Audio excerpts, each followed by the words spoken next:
Assalamualaikum dan salam sejahtera. Dalam video kali ini kita akan mempelajari matematik KSSM tingkatan 5 bab 4 percukaian.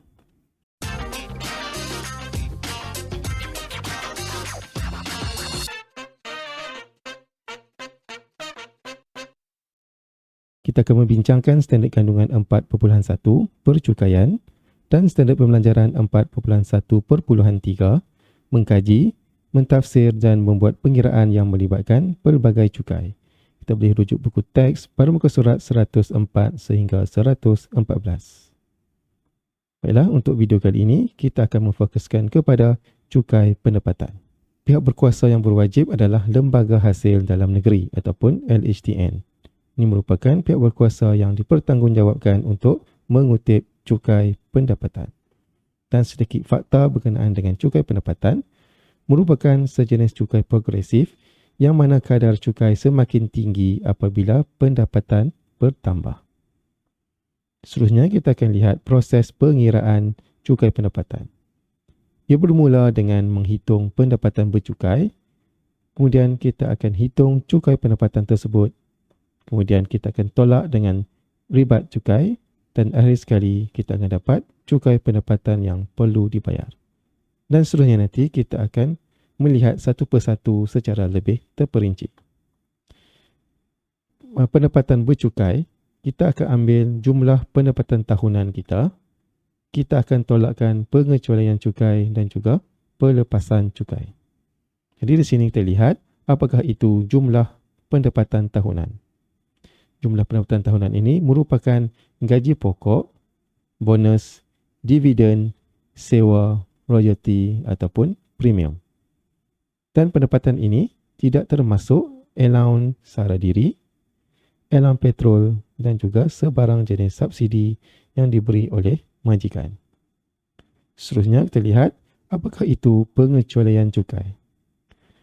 Pengecualian cukai di sini membawa maksud perbelanjaan peribadi seperti derma, hadiah dan juga sumbangan yang diberikan kepada badan-badan yang diiktiraf oleh kerajaan seperti menderma kepada NGO ataupun badan kebajikan ataupun kepada tabung-tabung bencana seperti contoh tabung COVID-19 ataupun tabung bencana alam, dengan syarat badan-badan ini mestilah diiktiraf oleh kerajaan. Kemudian kita lihat pula pelepasan cukai. Pelepasan cukai merupakan perbelanjaan untuk kepentingan sendiri atau keluarga seperti caruman KWSP, perubatan ataupun yuran pengajian.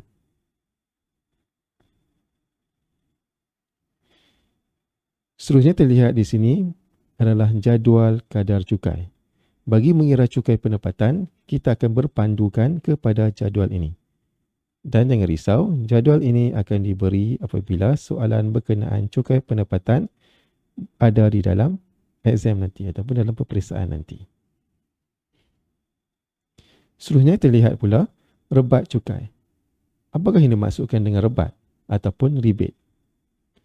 Rebat cukai ini adalah ia mengurangkan cukai pendapatan yang perlu dibayar ataupun kita katakannya, kita sinonimkannya dengan diskaun. Dan dia ada dua jenis rebat cukai ini. Rebat yang pertama adalah rebat sebanyak RM400 yang akan diberi kepada pembayar cukai dengan pendapatan bercukainya kurang daripada RM35,000. Dan rebat yang kedua pula adalah rebat sebanyak bayaran zakat ataupun fitrah oleh warga negara beragama Islam. Kemudian kita lihat pula perkara-perkara tambahan yang ada di dalam cukai pendapatan. Yang pertama adalah potongan cukai bulanan.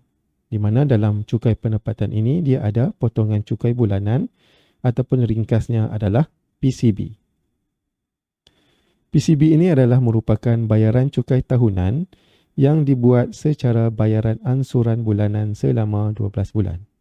Yang kedua adalah kadar bayaran dibuat oleh LHDN berdasarkan anggaran. PCB ini merupakan suatu anggaran saja dan bukan suatu kira yang tepat. Kerana kiraan tepat perlu dibuat pada penghujung tahun setiap tahun. Jadi apabila kita membuat PCB, bayaran bulanan, kita akan membuat bayaran bermula daripada awal tahun Januari sehinggalah Disember. Jadi di sini apabila nilai kadar itu adalah berdasarkan kepada anggaran, PCB ini boleh jadi dua keadaan. Keadaan yang pertama adalah kurang daripada cukai sebenar. Bermaksud, bayaran bulanan kita itu boleh jadi kurang daripada cukai sebenar yang dikira pada hujung tahun. Dan dalam masa yang sama juga, dia boleh juga jadi lebih daripada cukai sebenar. Jadi apa akan berlaku kalau kita lihat di sini? Kurang daripada cukai sebenar, pembayar cukai akan perlu membuat bayaran tambahan baki yang masih ada. Jadi kita perlu keluarkan lebihan wang untuk membayar cukai yang masih belum dijelaskan tersebut. Kemudian, kalau kita bayar terlebih, pihak LHDN akan buat bayaran cukai terlebih bayar tersebut. Jadi ke sini, duit akan masuk kepada kita. Kalau kita bayar kurang, kita kena keluarkan duit. Baiklah, seterusnya kita lihat pula cukai taksiran bersama. Cukai pendapatan ini boleh dibuat secara bersama. Taksiran yang dikeluarkan oleh suami atau isteri, pendapatan isteri atau suami akan dijumlahkan dengan pendapatan suami atau isteri semasa membuat taksiran. Syarat utama di sini adalah mesti suami isteri, di mana pendapatan itu akan ditambah suami dan juga isteri. Dan di sini kita lihat terdapat beberapa kekurangan apabila kita membuat cukai taksiran bersama ini. Yang pertamanya adalah jumlah pelepasan cukai akan menjadi berkurangan, di mana dalam erti kata mudahnya perlu dibahagi dua. Kerana kita dapati bahawa pelepasan cukai ini mempunyai had ataupun limit tertentu. Jadi kalau kita buat cukai taksiran bersama, limit itu akan semakin kurang. Kalau kita buat taksiran secara berasingan, masing-masing ada limit tersendiri. Kemudian kekurangan yang kedua adalah pembayaran cukai meningkat dengan banyak. Jadi untuk mengetahui lebih lanjut tentang cukai taksiran bersama ini, kamu boleh baca bulletin ilmiah yang ada di dalam buku teks. Jadi bagaimana cukai pendapatan ini dikira? Jadi di sini kita buat sedikit ringkasan bagaimana untuk mengira cukai pendapatan. Yang pertama, kita kena kira pendapatan bercukai. Kerana tidak semua pendapatan tahunan kita itu perlu dicukaikan. Kemudian kita akan rujuk jadual kadar cukai dan seterusnya kita akan tentukan cukai nilai pertama ataupun cukai dasar. Kemudiannya kita akan kira cukai nilai yang berikutnya ataupun baki daripada nilai pertama tadi. Dan akhir sekali kita akan tolak rebat cukai sekiranya ada. Jadi di sini kita lihat satu carta alir. Pertama sekali adalah jumlah pendapatan tahunan yang kita ada. Kemudian kita akan tolakkan dengan pengecualian cukai dan juga pelepasan cukai. Dan kita akan dapatlah pendapatan bercukai di sini. Jadi pendapatan inilah yang akan kita guna untuk merujuk kepada jadual kadar cukai. Jadual kadar cukai ini akan diberi di dalam soalan nanti. Kemudian kita akan pecahkan kepada dua bahagian. Yang pertama kita akan lihat cukai dasar ataupun nilai pertama. Dan yang kedua kita akan lihat pula cukai atas baki daripada nilai pertama sebentar tadi. Kemudian kedua-dua nilai cukai ini kita akan tambahkannya dan kita akan dapatlah jumlah cukai yang perlu dibayar. Tetapi sebelum itu kita ada diskaun, iaitu rebat. Jadi kalau kita ada rebat, kita akan tolakkan dengan rebat. Dan akhir sekali kita akan dapat jumlah bersih cukai yang perlu dibayar. Jadi di sini merupakan carta alir yang perlu kita tahu bagaimana untuk mengira cukai pendapatan. Baiklah. Seterusnya mari kita lihat contoh. Soalan ini diambil daripada contoh 4, muka surat 108 buku teks. Terlihat soalan A-nya di sini adalah hitung cukai pendapatan yang perlu dibayar bagi tahun tersebut. Jadi di atas soalan ini diberikan penerangan dan juga maklumat-maklumat yang boleh kita dapat untuk mengira cukai. Jadi untuk melakukan penyelesaian ini adalah lebih mudah kalau kita buat dalam bentuk jadual. Jadi untuk mengira cukai pendapatan, kita perlu ada gaji tahunan, pelepasan cukai, pengecualian cukai dan juga gaji bercukai. Jadi kita lihat pada soalan, gaji tahunan Encik Lim ialah RM74,000. Jadi ini merupakan gaji tahunan beliau. Kemudian, dia menuntut pelepasan cukai individu sebanyak RM9,000, insurans hayat dan KWSP RM7,000, insurans perubatan RM1,325 dan perbelanjaan rawatan perubatan ibu sebanyak RM1,250. Jadi kesemua nilai ini dikategorikan sebagai pelepasan cukai. Jadi gaji tahunan ini akan ditolakkan dengan pelepasan cukai ini. Kita ambil RM9,000 tambah RM7,000 tambah RM1,325 tambah RM1,250 dan jumlah ini kita akan tolakkan dengan gaji tahunan. Kemudian dalam masa yang sama terlihat Encik Lim menderma RM1,000 kepada pusat kebajikan yang diluluskan. Jadi hasil derma ini merupakan pengecualian cukai. Jadi kita akan tolak juga dengan pengecualian cukai sebanyak RM1,000. Jadi kita akan dapatlah gaji bercukai Encik Lim sebanyak RM54,425.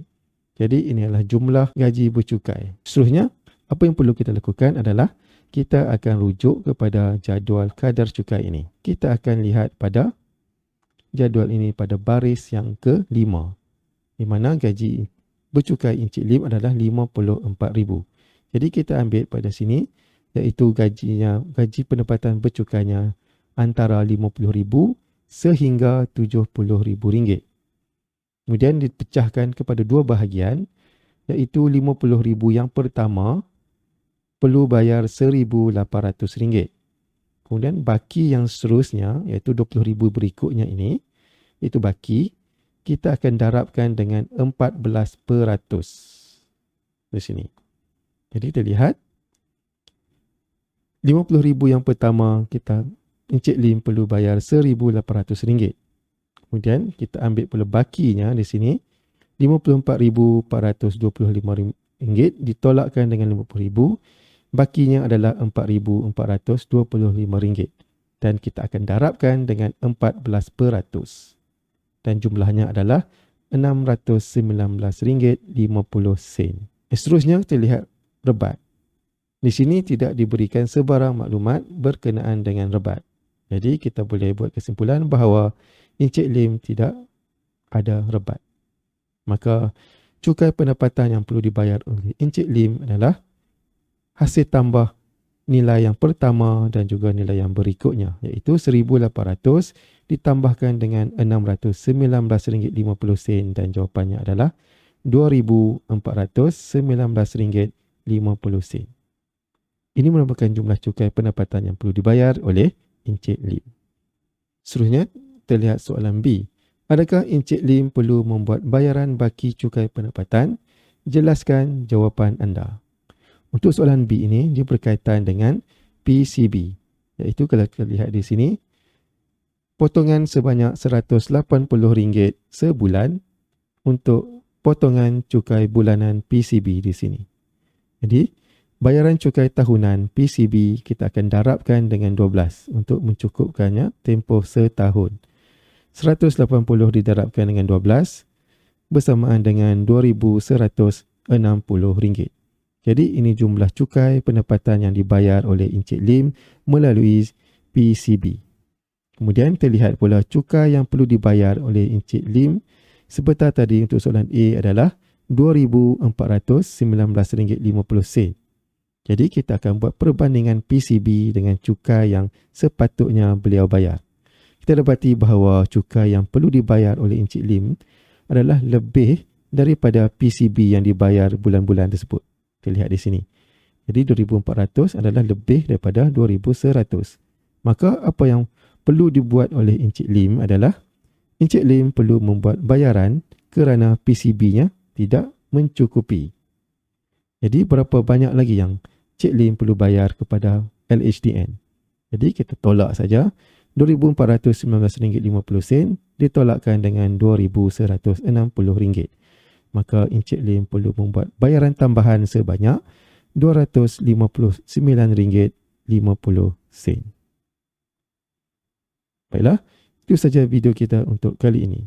Bagi menguji pemahaman kamu, bolehlah mencuba latihkan diri 4.1C muka surat 113 sehingga 115.